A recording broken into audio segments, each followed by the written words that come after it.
Hi. ப்ரீவியஸாக போட்டிருந்த time management வீடியோவில் every moment is capital, every minute is principal அப்படின்னு ஒரு சேயிங் கேள்விப்பட்டிருக்கீங்களான்னு கேட்டிருப்பேன். அதாவது ஒவ்வொரு நொடியும் மூலதனம், ஒவ்வொரு நிமிஷமும் முக்கியம். இது எப்படி நம்ம ட்ரேடிங்கோடவோ இல்லை ஃபினான்ஸோட கனெக்ட் ஆகுதுன்னு தெரியுமா? சப்போஸ் நீங்கள் ஒரு அமௌண்ட்டு கேபிட்டல் இன்வெஸ்ட் பண்ணுறீங்க. அப்போது அதுக்கு ரிட்டர்ன்ஸ் ஜென்ரேட் ஆகுது.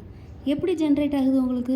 இதே ஃபினான்ஷியலாக சொல்லும்போது நீங்கள் இன்வெஸ்ட் பண்ணுற மணிக்கு இன்ட்ரெஸ்ட் ஏர்ன் பண்ணுறீங்க. ஒவ்வொரு நிமிஷமும் ஒவ்வொரு நொடியும் நீங்கள் இன்ட்ரெஸ்ட் ஏர்ன் பண்ணுறீங்க. எப்படி? ஒவ்வொரு நிமிஷமும் நீங்கள் இன்ட்ரெஸ்ட் ஏர்ன் பண்ணுறீங்க.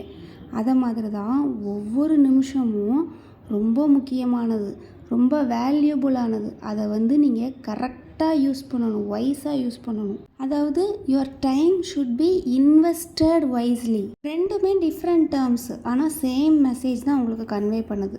டைமுங்கிறது ப்ரெஷியஸ் அசட். அந்த ப்ரெஷியஸ் அசட்டோட ஈச் அண்ட் எவ்ரி மூமெண்ட்டையும் அதோட இம்பார்ட்டன்ஸ் தெரிஞ்சு எஃபெக்டிவாக யூஸ் பண்ணணும். பிடிச்சிருந்தா லைக் பண்ணிக்கோங்க. தேங்க்யூ.